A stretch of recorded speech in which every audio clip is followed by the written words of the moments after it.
The storm struck without warning, turning the mountain road into a white graveyard of wind and ice. At the gates of a silent castle, a mother dog curled around her pup, choosing freezing death over abandonment. Her breath was fading when a Navy SEAL slowed his truck and saw something that made him stop cold. He had sworn never to take in another life. Yet this time, he opened the door and lifted them inside. One decision that could change the course of his life forever. What followed revealed cruelty, courage, and a kind of faith that needs no uniform. Where are you watching from? And would you have stopped? Like, subscribe, and tell us below. The road into the northern hills narrowed as dusk crept in, the kind of quiet hour where sound softened and the world seemed to hold its breath. Nate Kincaid drove alone, as he always did, his pickup moving steadily along the frozen ribbon of asphalt that cut through pine and stone. At 40, he carried himself with the quiet discipline of a man who had once lived by orders and learned to survive without them. He was tall, just over 6 feet, broad in the shoulders, built not like a bodybuilder but like someone who trained because it kept the ghosts at bay. His face was clean-shaven, angular, the kind that looked carved rather than born, with a strong jaw and cheekbones sharpened by years of wind and worry. His hair, dark brown and clipped into a neat undercut, was always kept clean, practical. His eyes, blue-gray, steady and distant, rarely betrayed what he was thinking. People in town said he looked calm. Those who knew better understood that calm was something he worked hard to maintain. Nate lived alone in a small timber cabin perched above the valley, far enough from town that silence still meant something. He didn't keep pets, didn't grow plants, didn't collect memories. Everything in his life had a purpose and an expiration date. He'd learned that lesson overseas, in heat and dust and noise, where attachment had a way of turning into regret. When he came home from the teams, he built a life that required nothing of him beyond routine. Wake, work, eat, sleep, repeat. It was a way to stay standing without asking too many questions. That evening, the sky carried a color that made him uneasy. Too pale, too still. Snow was coming, not the gentle kind, but the heavy northern kind that swallowed roads and rewrote maps. He'd checked the forecast twice before leaving town, but mountains had a habit of ignoring predictions. As he rounded the long bend near the old Wycliffe estate, the temperature dropped another degree, and the wind began to push sideways across the road. The castle-like house loomed on the ridge to his right, all stone and iron, its windows dark despite the early hour. The Wycliffes had money older than the town itself and a reputation for keeping to themselves. Nate had never spoken to any of them. He preferred it that way. Then he saw it. At first, it looked like a shadow trapped in the snow, something the wind had shaped and forgotten. He slowed instinctively. The headlights caught movement, a shudder, barely visible. Nate eased the truck to a stop just past the iron gate, his hands tightening on the wheel. For a moment, he stayed where he was, engine idling, heater humming. He had learned long ago that not everything you saw on the roadside was your responsibility. Sometimes survival meant knowing when to keep moving, but then the shape shifted again. He stepped out into the cold, boots crunching against ice. The wind cut through his jacket instantly, sharp and unforgiving. A few feet from the gate, half buried in snow, lay a German shepherd. Her coat, once black and tan, was stiff with frost, her body curled tightly around a small white shape beneath her chest. As Nate approached, he saw it clearly. A puppy, no more than 8 weeks old, barely breathing, its tiny sides fluttering weakly beneath a crust of ice. The mother didn't growl. She didn't run. She lifted her head just enough to look at him, amber eyes clouded with exhaustion, but still alert, still fighting. Nate stopped cold. He'd seen that look before, on men who knew they were losing but refused to surrender. His chest tightened in a way he didn't like. He crouched slowly, hands open, breath visible in the air. The dog didn't bare her teeth. She simply shifted her weight, shielding the pup with what little warmth she had left. The puppy made a faint sound, not quite a cry, more like a question the world had forgotten to answer. He told himself to walk away. He told himself there were shelters, authorities, people better suited for this. He told himself he didn't do attachments anymore. But the truth pressed in harder than the cold. If he left now, the puppy would not last another hour. And the mother, she already knew that. That was the moment he felt it. Not fear, not pity. Something older. A pull he hadn't felt since the day he'd carried a wounded teammate through smoke and fire, knowing in his bones that stopping meant death. He exhaled slowly, as if surrendering to something inevitable, and opened the truck door. The sound seemed to echo in the stillness. Carefully, he shrugged off his outer jacket and laid it on the snow, inching it toward them. The dog watched every movement, muscles trembling, but she didn't snap. When he lifted the puppy first, light as breath, frighteningly cold, her body tensed, then relaxed just enough to allow it. He wrapped the little one against his chest, feeling the faintest pulse of life, then returned for the mother. She tried to stand and failed, legs buckling beneath her. He slid an arm beneath her chest, another beneath her hindquarters, and lifted. She was lighter than she should have been. As he carried them to the truck, a strange thought crossed his mind, uninvited and unwelcome. You're doing this again.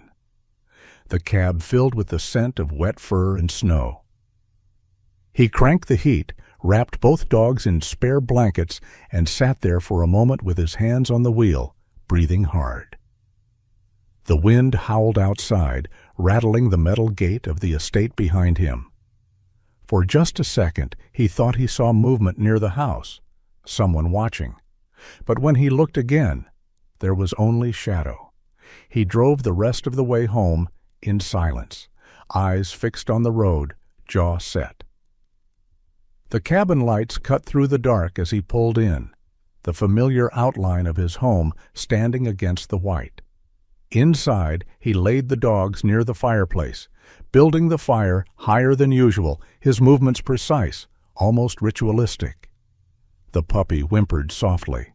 The mother shifted, placing herself between Nate and the little one, even as exhaustion pulled her under. He sat back on his heels, studying them, something heavy settling in his chest. He hadn't planned this, hadn't wanted it. And yet, as the fire crackled and the storm pressed in around the cabin, he realized the truth he'd spent years avoiding. Some things don't ask for permission. Rehook. As Nate reached for a towel, the mother dog stirred suddenly, lifting her head with a low, urgent sound. Her ears flattened, her gaze locked on the window, not at the snow, but beyond it. Then, slowly, she pushed herself upright and let out a warning growl, weak but unmistakable. Nate followed her stare. Outside, at the edge of the tree line, something moved, just long enough for the headlights to catch the reflection of glass or metal before it vanished again into the storm. For the first time since stopping his truck, Nate felt a chill that had nothing to do with the cold. Whatever had left that dog to die in the snow might not be finished yet. He turned back to the fire, to the trembling animals depending on him now, and made a decision he hadn't made in years. He wasn't walking away. Not this time. The storm howled louder, pressing against the walls of the cabin as if testing the choice he'd just made. The cabin smelled of wood smoke and cold metal when Nate carried them inside. Snow clung to his boots, melting in slow puddles on the floor as he set the dogs down near the hearth. He moved with the same precision he had learned years ago, controlled, deliberate, efficient. But there was something else now, something unsteady beneath the surface. The fire crackled as he fed it another log, flames licking upward as warmth slowly returned to the room. He had nothing prepared for this. No bowls, no blankets meant for animals, no plan. So he improvised. An old flannel shirt became a wrap. A faded towel became a bed. He warmed a small pot of milk on the stove, careful not to let it scald, testing the temperature the way he used to test water for injured men in the field. The puppy, white, impossibly small, barely stirred as he lifted it, its body frighteningly light in his hands. He fed it slowly, drop by drop, watching the fragile rise and fall of its chest like a countdown clock. He didn't want to reach 0. The mother dog never took her eyes off him. She lay curled tightly around the pup whenever he set it down, her body forming a barrier between him and the only thing she had left. Her coat was thick but dull, clumped in places where ice had frozen it solid. One ear bore a slight tear, old and healed wrong. Her eyes, amber, alert despite exhaustion, tracked every movement he made, measuring him, judging him.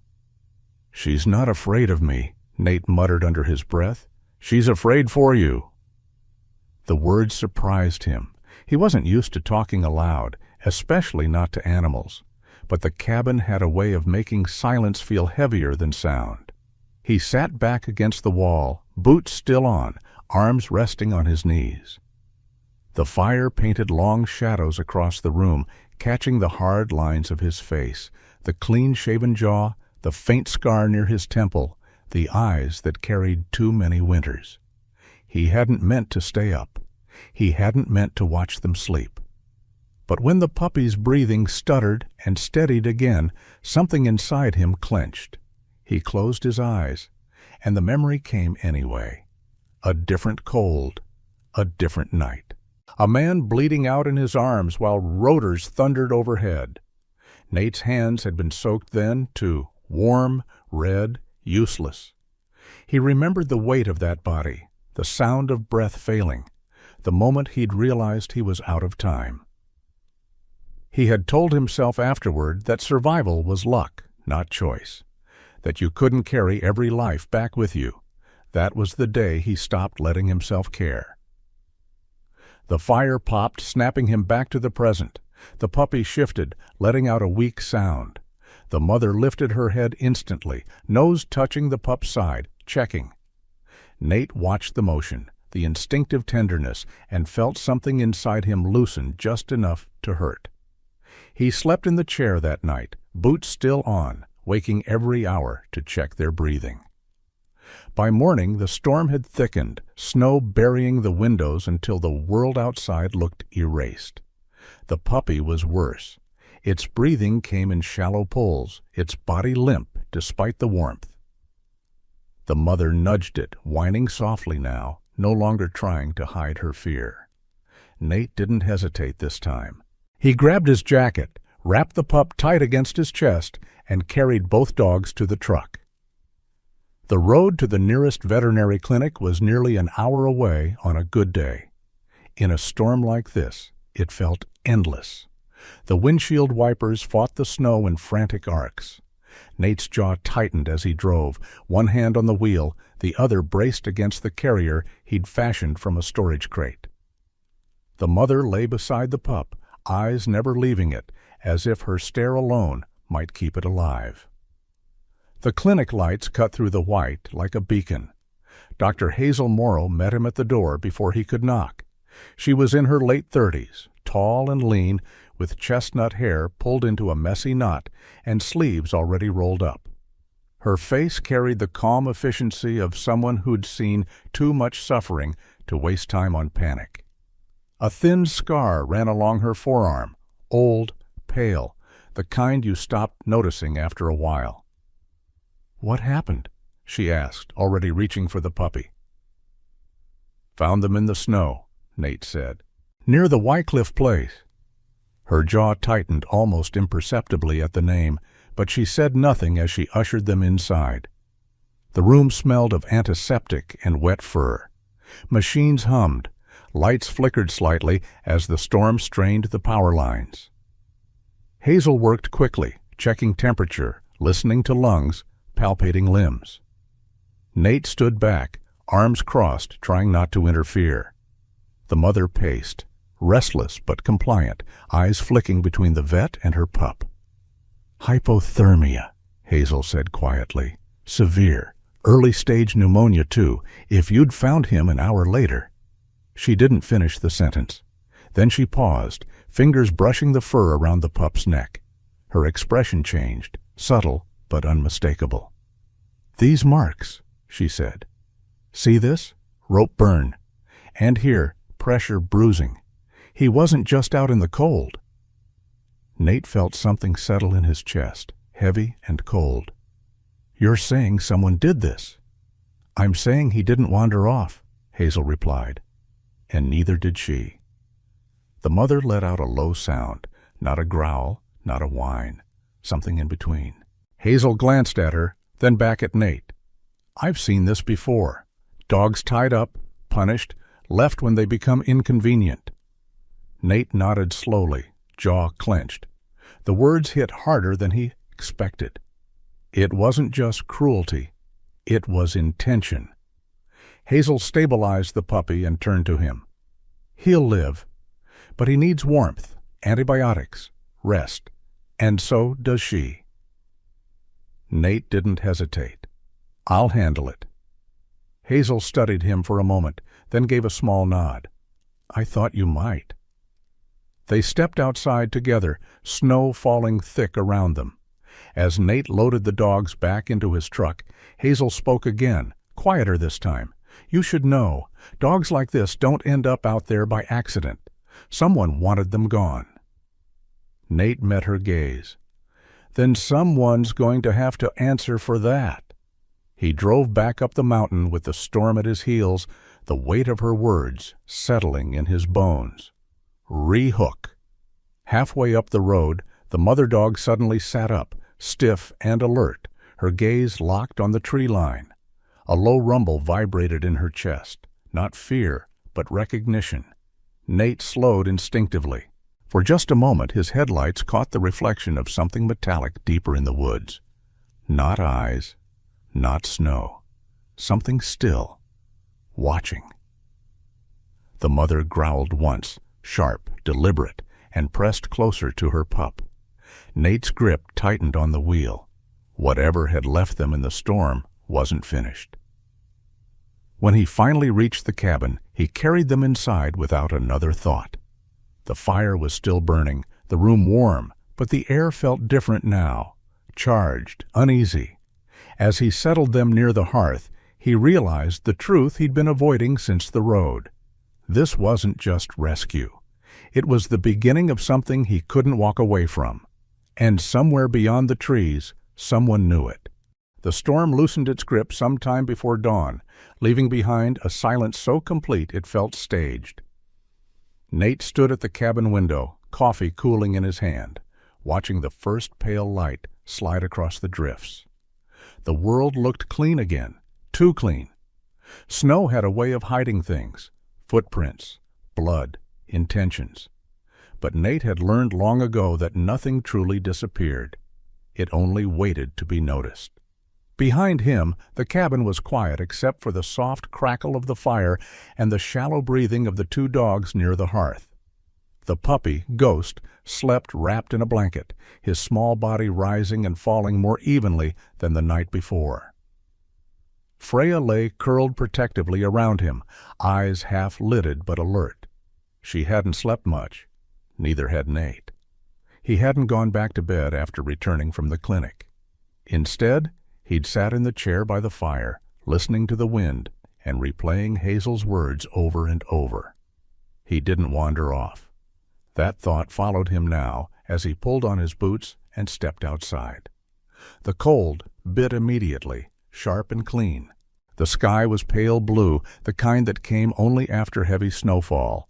Nate scanned the area around the cabin, his eyes instinctively tracing lines most people wouldn't notice, where snow had drifted unnaturally, where branches were bent, where something heavy had passed through. He found it near the edge of the tree line. A set of tire tracks, partially filled in by snow, but still visible if you knew how to look. Not from last night. Older. The tread pattern wasn't common around here. Too clean, too deliberate. He crouched, running a gloved hand along the frozen groove, his jaw tightening. Someone had been here before him. Back inside, Freya lifted her head as he entered, watching him with that steady, knowing gaze. There was no fear in her eyes now, only expectation. She knew something he didn't, or maybe she'd always known, and he was just catching up. That was when he noticed the other tracks. Paw prints, larger than Freya's, leading toward the tree line and stopping just short of the cabin. They were recent. Very recent. Nate straightened slowly. "All right," he muttered. "Let's see what you're hiding." He grabbed his jacket and stepped outside again, following the prints into the woods. The forest was quiet in the way that made trained men uneasy. No birds, no wind, just the soft crunch of his boots and the faint creak of frozen branches. He saw the dog before it saw him. A German shepherd stood between two pines, half-shadowed, watching him with a stillness that felt intentional.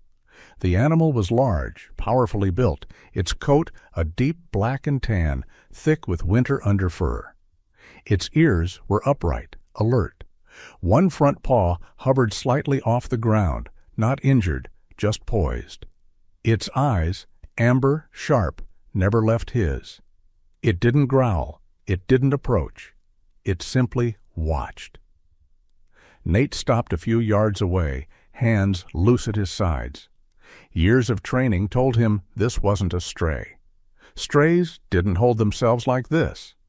This dog had discipline, awareness, purpose. "You're not lost," Nate said quietly.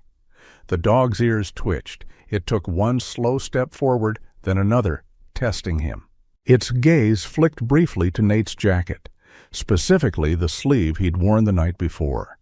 Then it froze. The dog lowered its head and sniffed the air, body going tense. A low sound rolled from its chest, not aggressive, but warning. Nate followed its gaze to his coat, still carrying the faint scent of blood, antiseptic, and cold fur. Understanding settled in. "You know them," he said. The dog didn't deny it. Instead, it turned and moved deeper into the trees, stopping after a few paces to look back at him. Waiting. Nate hesitated only a second before following. They moved through the forest in silence, the dog leading with certainty. It didn't rush. It didn't stray. It knew exactly where it was going. Nate felt something stir in his chest, a recognition he hadn't felt in years. This was how patrols worked. 1-point man, one follower. Trust built on motion, not words.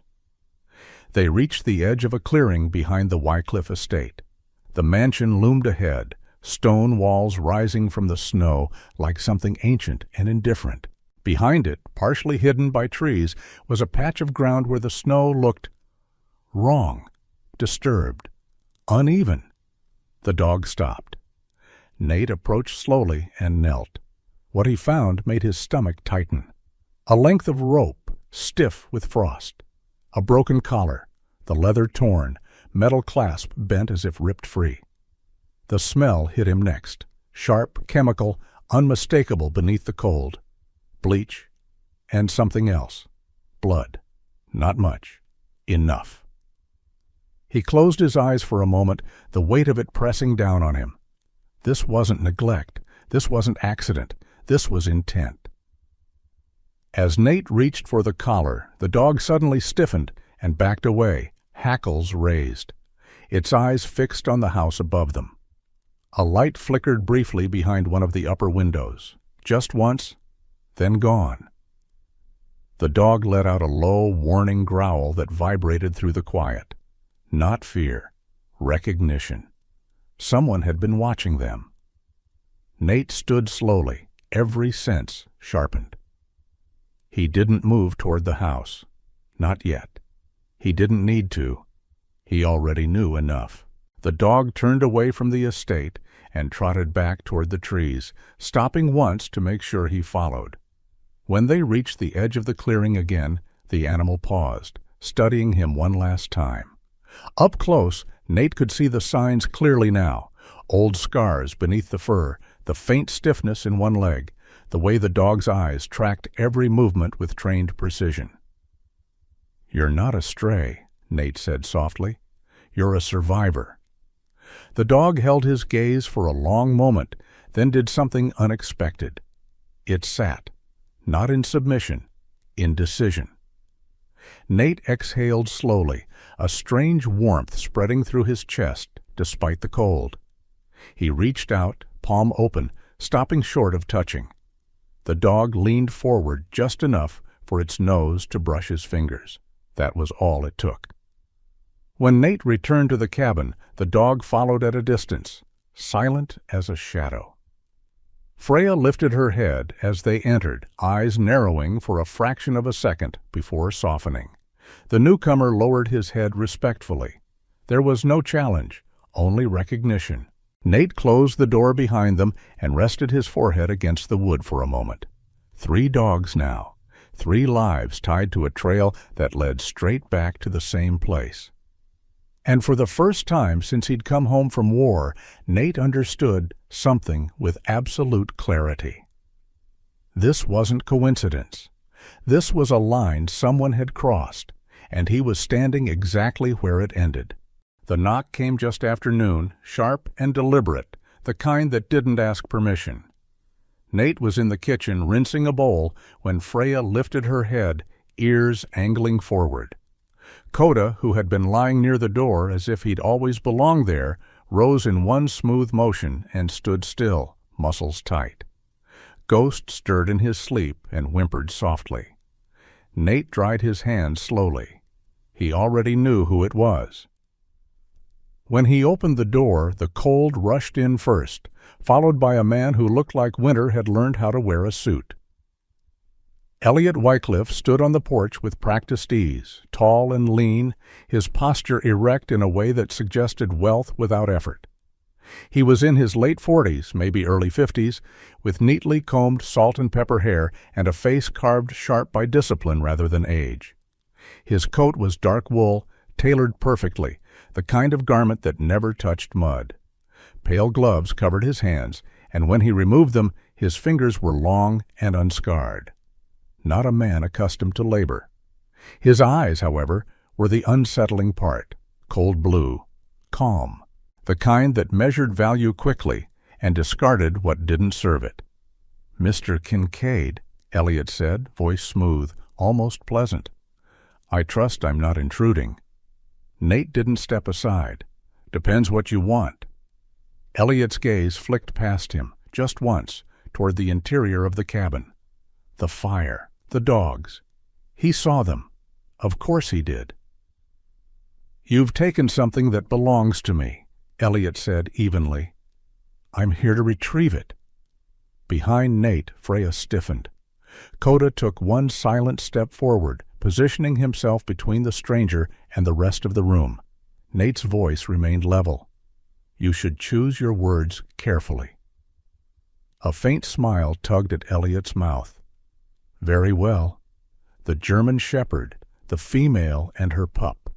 They were part of my household. Valuable animals. I'd like them returned." There it was.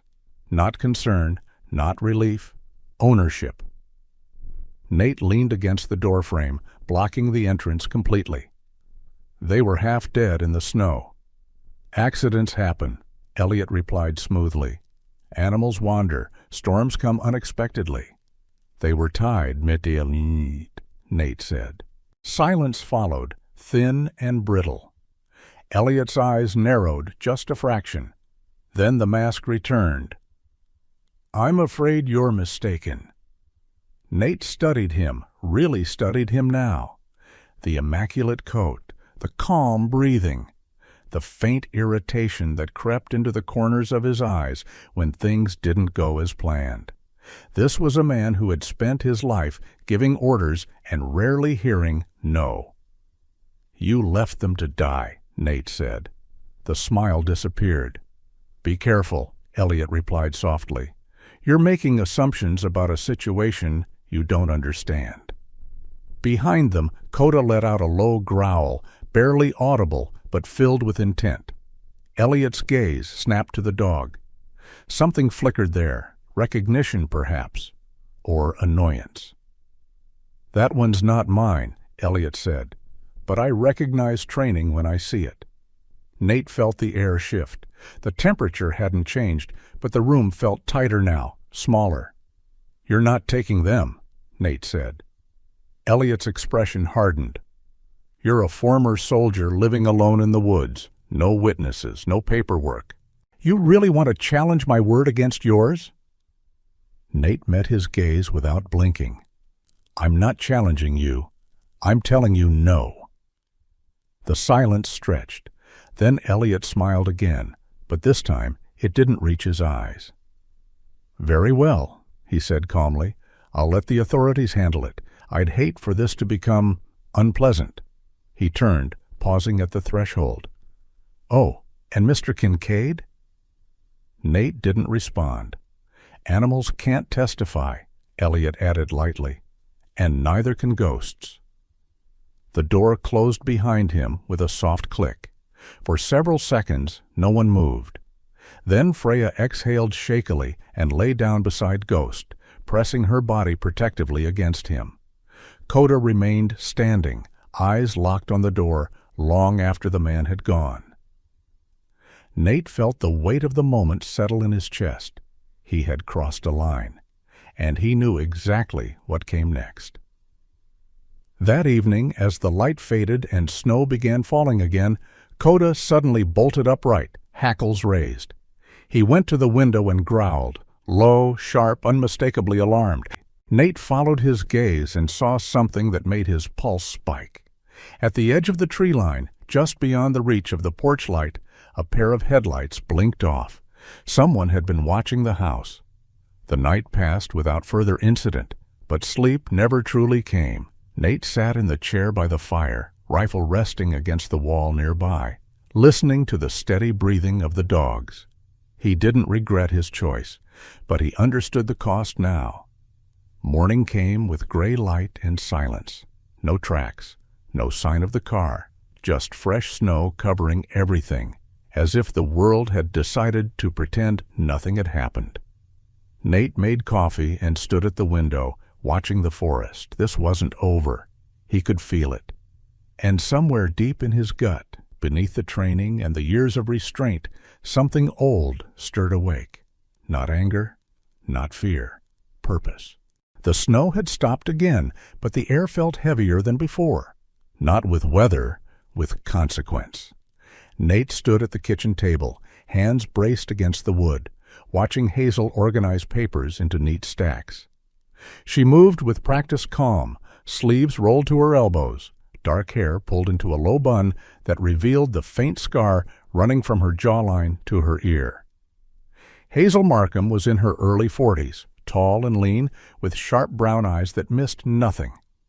Years of working in remote clinics had etched quiet authority into her posture. She had seen too many animals come in too late, too many excuses dressed up as accidents. "These records are enough to raise flags," she said, tapping the top page with her pen. "But not enough to force a seizure." Nate exhaled slowly. "What's missing?" "Intent," Hazel replied. "And a pattern." Freya lay on a blanket near the fire, her breathing shallow but steady. The scar along her side, half hidden by fur, twitched faintly with each breath. Ghost was curled against her chest, small and warm, his ears twitching whenever Nate moved. Coda sat near the door, watchful as ever, amber eyes tracking every sound outside. Hazel glanced at the dogs, her expression softening. "She's been hurt before," she said quietly. "Not just neglected, restrained, starved. This wasn't a one-time thing." Nate nodded. He already knew. They heard the truck before they saw it. Gravel crunched slowly outside, deliberate, not rushed, not lost. A moment later, a knock. 3 firm taps. Nate opened the door to find Sheriff Thomas Barlow standing on the porch. Barlow was in his late 50s, broad-shouldered, but beginning to soften with age, his brown uniform pulled tight across a thick chest. His mustache was neatly trimmed, his gray hair combed back with care. He looked like a man who had once been decisive and now spent most of his time navigating compromise. Behind him, his cruiser idled. "Afternoon, Nate," Barlow said, eyes already drifting past him into the cabin. "Heard you had an incident." "Depends who you heard it from." Barlow sighed and stepped inside, removing his hat. His gaze fell on Freya, then Ghost, then Coda. Something flickered across his face. Recognition, maybe guilt. "Elliot Wycliffe came by the station this morning," he said. "Filed a report. Claims you're harboring stolen property." Hazel crossed her arms. "They're living beings, not furniture." Barlow gave a faint nod. "I know, Hazel, but the law doesn't always care about what we feel." Nate's jaw tightened. Then maybe it should. The sheriff hesitated, then motioned toward the table. "Show me what you've got." Hazel slid the folder forward. Medical scans, photographs, temperature readings, notes detailing trauma inconsistent with environmental exposure. Barlow flipped through them slowly, his expression darkening. "Damn it," he muttered. "That's not all," Nate said. He reached into a drawer and pulled out a memory card. "Traffic cam from Route 9. Caught a black SUV stopping near the estate 2 nights before the storm. Same model Wycliffe drives." Barlow stiffened. "You got footage? Enough to raise questions." The sheriff rubbed his jaw, conflicted. "You know how this goes. Wycliffe has lawyers, friends in the county. This won't be easy." Before Nate could answer, Freya let out a low, broken whine. They turned just in time to see her body tense. Her breathing quickened, and she tried to stand, then collapsed with a sharp cry. Ghost whimpered, scrambling closer. Hazel was at her side instantly. "She's in pain," she said, fingers moving with practiced speed. "Internal scar tissue, old damage, it's flaring." Barlow knelt beside them, his expression changing from professional concern to something closer to anger. "This isn't coincidence," Hazel said firmly. "This dog has been abused over time, repeatedly." Freya's body shuddered as another wave passed through her. Nate knelt beside her, resting a hand against her neck, his voice low and steady. "You're safe," he murmured. "I've got you." Her eyes met his, clouded with pain, but trusting. As Hazel administered medication, Coda suddenly lifted his head and growled, not at the door, but at the folder on the table. He stepped forward, nose hovering over the papers, then moved to the photograph of the SUV. His hackles rose, a deep warning rumbling from his chest. Barlow stared. "That dog, he's reacting like he recognizes something." Nate felt the air shift again. "He does," he said quietly, "and that means this isn't over." Barlow straightened slowly. The hesitation drained from his face. "All right," he said, "I've seen enough." He stood, pulling his hat back on. "I can't promise how fast this will move, but I can promise you this. I'm opening an investigation." Hazel let out a breath she'd been holding. "And the dogs?" Nate asked. "They stay here," Barlow replied, "under your protection, officially." Relief hit Nate harder than he expected. Not victory, just the absence of dread. The sheriff paused at the door. "One more thing. Wycliffe won't like this. He's not used to being told no." Nate met his gaze. "Neither am I." After Barlow left, the cabin fell quiet again. Hazel packed her bag, pausing before she went.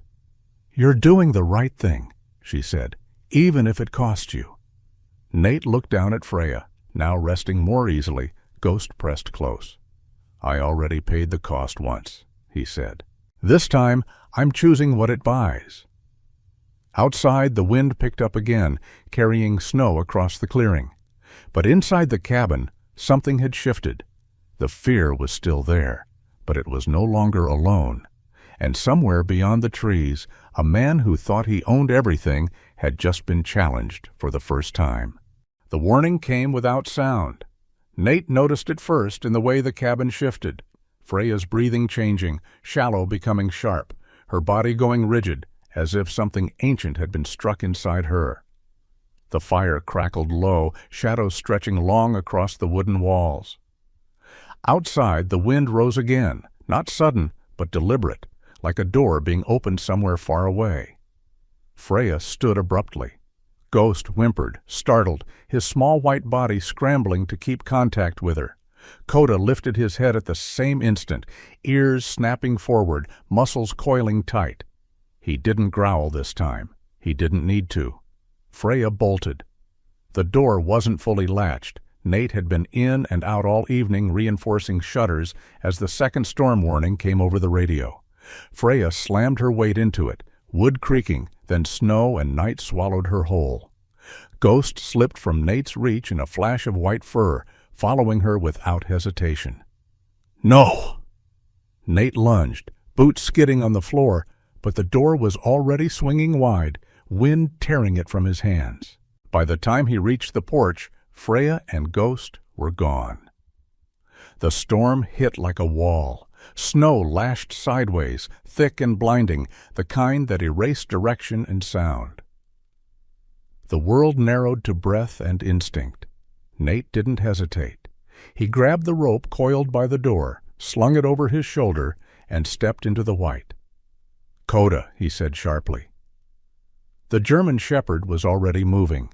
Coda plunged into the snow, nose low, tail rigid, body cutting a path with brutal efficiency. He was 5 years old, built heavy and powerful, his black and tan coat already crusting with ice. This wasn't panic, this was work. His gait shifted into something precise, practiced, head angled, breath measured, tracking through chaos. Nate followed, heart pounding, lungs burning with cold air. Every step took effort. Every second mattered. Freya's trail was faint, scratches, broken drifts, drops of blood darkening the snow. Nate's chest tightened at the sight. She was injured, badly. They moved downhill, toward the ravine. Nate knew the place. Everyone in town did.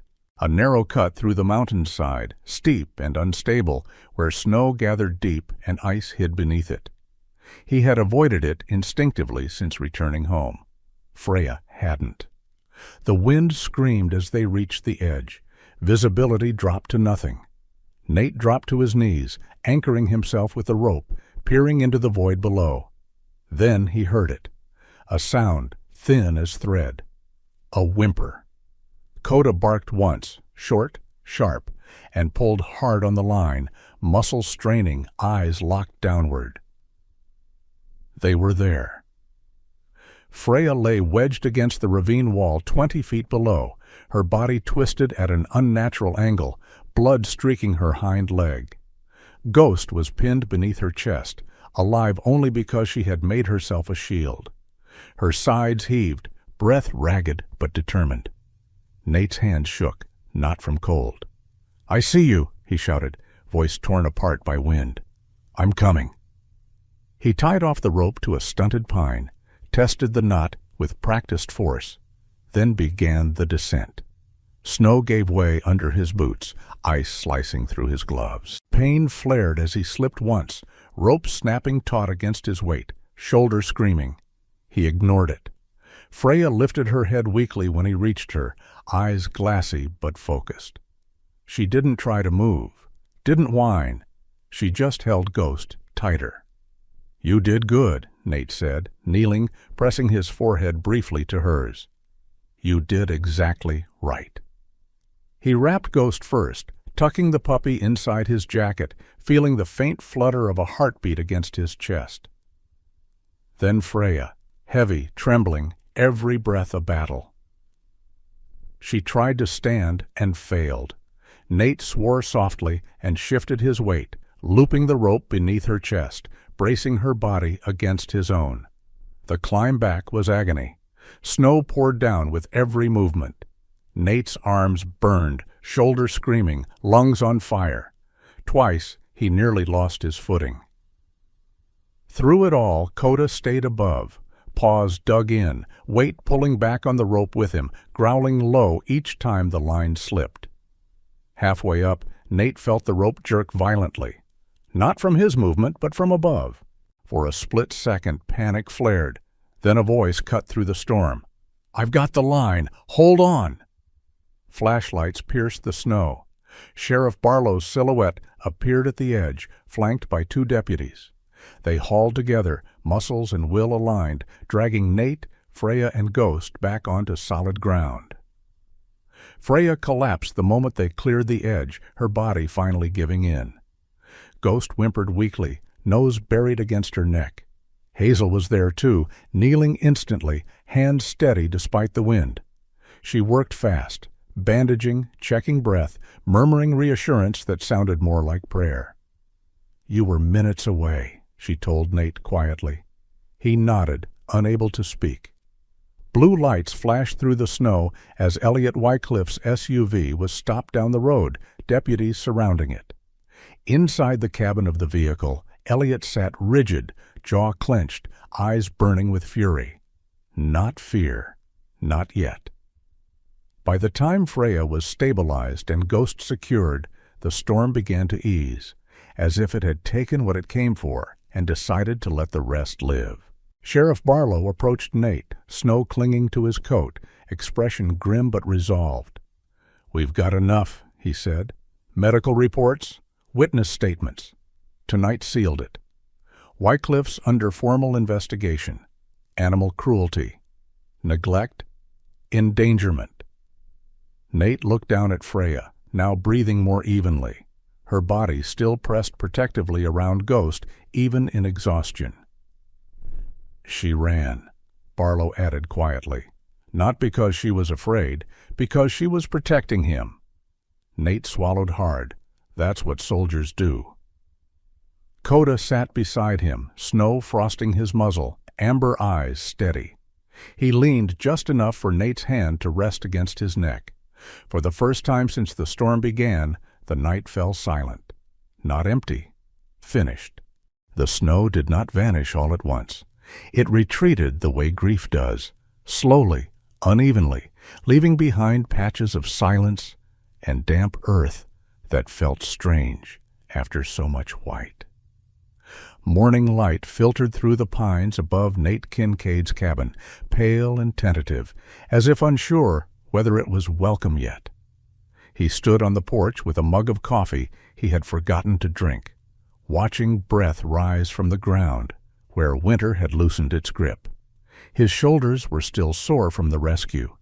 His hands bore thin cuts that stung when the wind touched them, but his chest felt lighter than it had in years.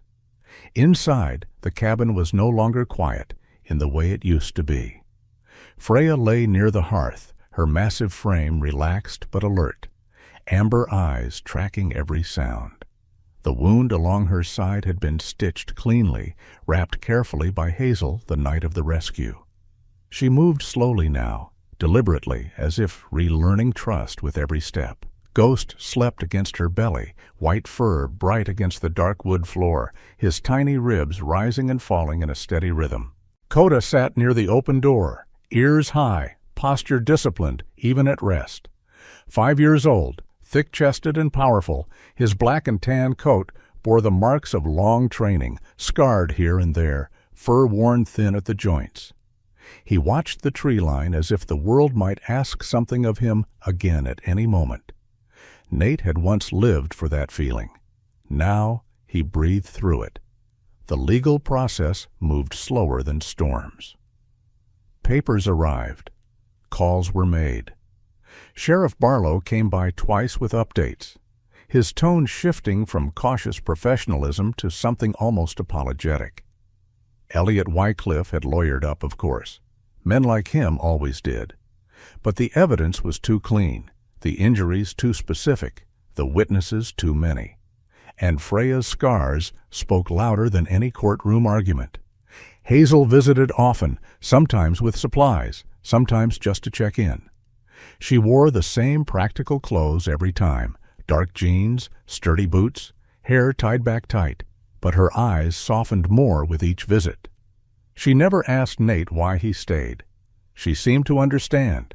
"You're not running anymore," she said once as she watched him change Freya's bandage. "No," Nate replied.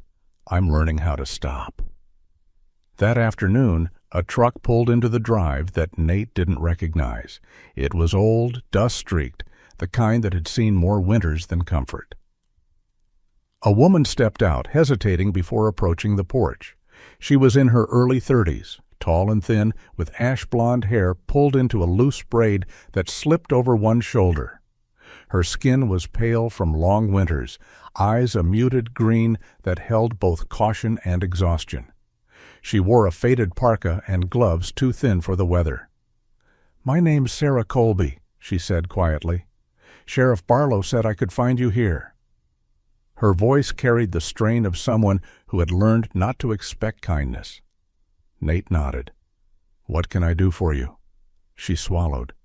"I heard you help dogs, working dogs, ones that don't fit anywhere else." Nate didn't answer immediately. He waited. "People told the truth when you gave them silence." "I used to train search dogs," she continued, "before my husband died. After that, I couldn't keep the place running. They took most of them. But one," her voice caught, "one of them's still out there. They say he's aggressive now, unadoptable." Her hands trembled as she pulled a folded photo from her coat. A lean shepherd mix stared back, eyes bright but wary, a scar cutting through one ear. "They're going to put him down next week," she whispered. Behind Nate, Coda shifted. A low sound escaped his throat, not a growl, not a bark. Recognition. Nate felt it then, that quiet pressure in his chest, the same one he'd felt the night Freya ran into the storm. Coda stepped forward and gently took the photograph from Sarah's trembling hand, holding it between his teeth before laying it carefully at Nate's feet. The moment hung there, fragile and impossible to ignore. Nate exhaled slowly. "You should stay for coffee." Sarah looked up, startled. What?" "Storm's coming again," he said, glancing at the horizon. "And you look like you've been carrying something heavy for too long." She hesitated, then nodded. Inside, the cabin felt different than it once had. Lived in. Warm. The kettle sang softly on the stove. Ghost stirred and toddled clumsily across the floor, tripping over his own paws. Freya watched him with patient eyes, her tail thumping once when he reached her. Sarah knelt, careful, letting Ghost sniff her fingers. Tears slipped down her face without warning. "I thought I lost everything," she said, "but seeing them, I don't know. It feels like maybe some things are just waiting."